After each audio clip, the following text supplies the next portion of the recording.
Hey guys, Nick Ogilvy with Luxe Blades. Today, we're going to talk about kind of why I got started. So stay tuned.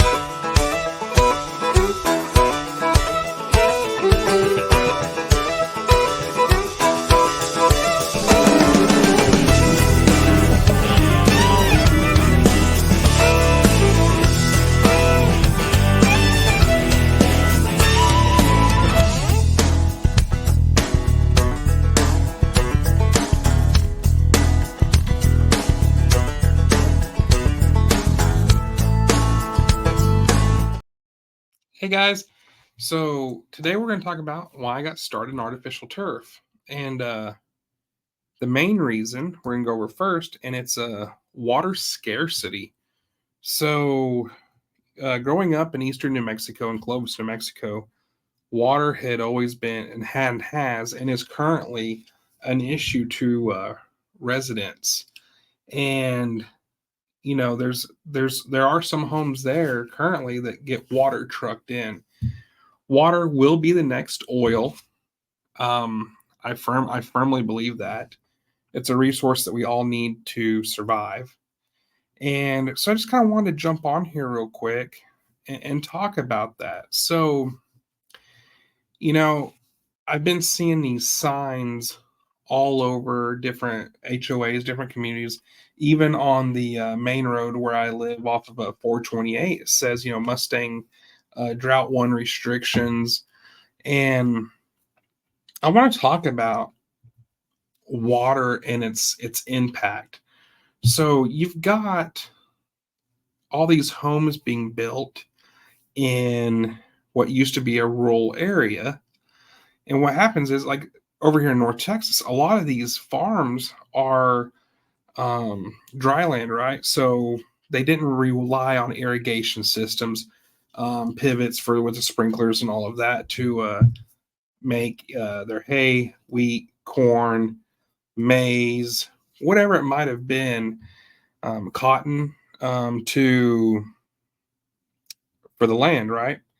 So now that they're selling this land for developers, home builders, etc., now you're putting in this home, these beautiful homes, but you're adding an irrigation system to every single home.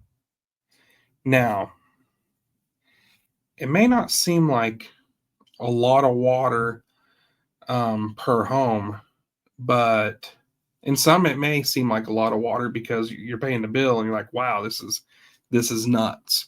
So just to kind of break it down, a front and backyard typically in Salina is about 3,000 square feet.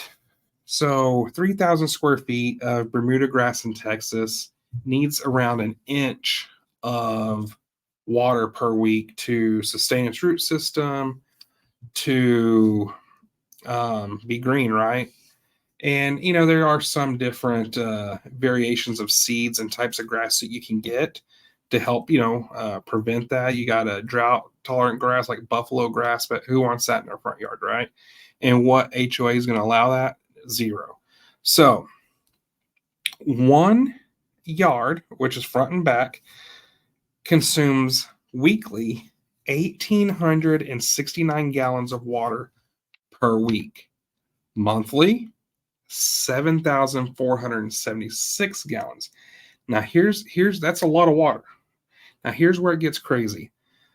The yearly water is 97,188 gallons of water per year. Okay? And now that's just one, right? That's just one home. Now, in June, Salina had roughly 320 new home permits go in. So you take 320 homes, multiply it by the 97,188, you're getting over 31 million gallons of water that's being put on the lawns outdoors. when it can be saved by going artificial turf and some xeriscaping. I mean, we've got to do something. We have to do something. And I'm not saying because I own an artificial turf company, we go all artificial turf. I'm not saying that. There's different plants, different succulents and stuff that you can use, different rocks, different land, other types of landscaping you can use. But I'm saying we've got to make a change. We've got to make a difference. These cities can't sustain all of this. They've got to give tax rebates and stuff like that because if you have more turf, more water saving lawns and landscapes, it's going to be less hard on your infrastructure, your wells, your reservoirs that you're building all over the place. I mean, everything. You've got to sit there and think about it. 31 million gallons of water, that's equivalent to 47 Olympic-sized swimming pools. So there's got to be something that needs to happen because like the book Every Last Drop for Sale, it's an eye-opening book. I suggest reading it, or it's Every Drop for Sale, not Every Drop for Sale. It's an interesting book, and it will make you think. So here at Luxe Blades, we're always innovating different things. Like, well, yeah, it's artificial turf's nice, but it's hot. I get that. It is hot. I would not lie to you. It is hot. Now, we do have a spray, VibraShield. We can spray on that turf. It reduces it by 20%, guys. The temperature by 20%. You can actually feel the difference. So we have that. We're working on a few other things that are going to help bring down the turf temperature drastically.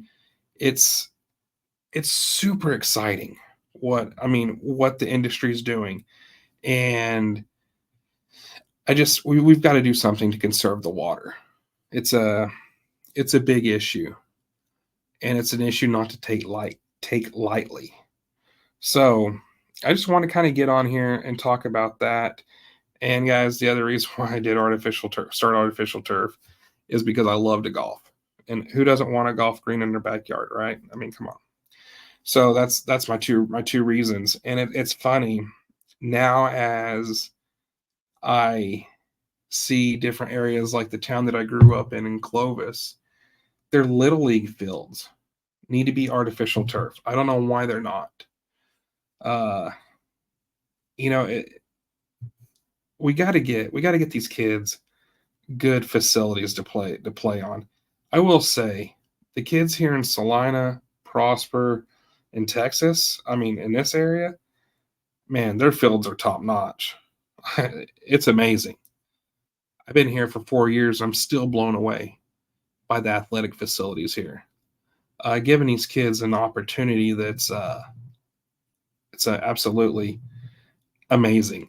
So I just want to get on here real quick and talk to you about the reason why I started artificial turf, and that there needs to be a change for water restrictions and help get the artificial turf in the ground to help save the water. So guys, remember, just the month of June, 31 million gallons of water was issued. So make a difference. Contact me, Nick at luxeblades.com, and I would love to give you a free quote for some artificial turf and see how we can make a difference together. Y'all have a great day.